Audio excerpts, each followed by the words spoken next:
Greek and Turkish Cypriot leaders on Cyprus on Thursday agreed to open 2 more crossing points across the island's north-south divide as reunification negotiations are being ramped up. Special advisor to the Secretary-General on Cyprus Espen Barth Eide made the announcement after Greek Cypriot President Nicos Anastasiades and leader of Turkish Cypriots Mustafa Akıncı met for the second time after peace talks resumed this month following an 8-month pause. It was seen as the most positive sign in more than a decade that relations are thawing between the ethnically divided sides. Eide said the leaders agreed to look at opening more crossing points, as well as to implement other trust-building steps including interconnecting separate electricity grids and mobile telephone networks. Mr. Akıncı and Mr. Anastasiades underlined once again their shared will and determination to reach a comprehensive settlement, Eide told reporters after a meeting with the leaders in Lefkoşa on Thursday.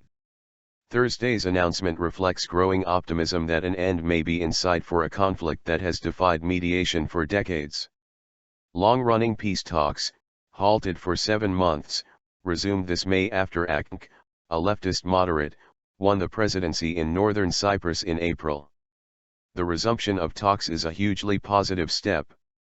I believe there is a common vision between the Greek Cypriot and the Turkish Cypriot leaders, and the ambition to make rapid progress, said Ojdil Nami, the Turkish Cypriot negotiator in the talks. Cyprus was divided along ethnic lines in 1974 when Turkey intervened after a coup aiming to unite the tiny East Mediterranean island with Greece.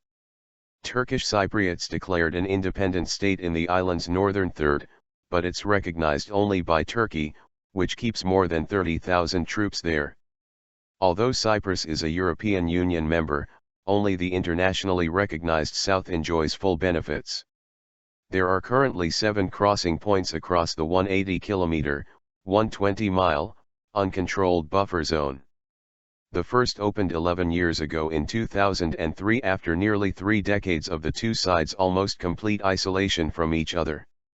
The leaders said they would open 2 more, one in the southeast of the island close to the abandoned resort city of Maras, Varosha, and one in the more isolated northwest.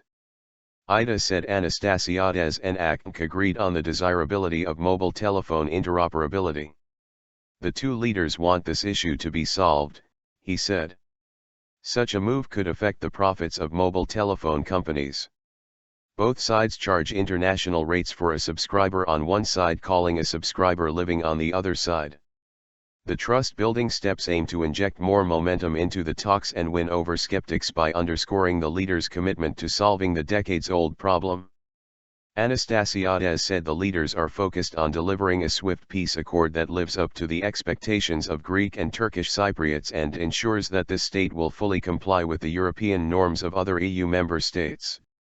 The leaders for the first time made a joint appeal for any information assisting an unfacilitated search for some 2,000 Greek and Turkish Cypriots who disappeared during intercommunal violence in the 1960s and the 1974 invasion. The appeal came with a promise that any information will be kept strictly confidential. The conflict is a continuing source of tension between Greece and Turkey and is an obstacle to Turkey's decades-old aspirations of joining the European Union.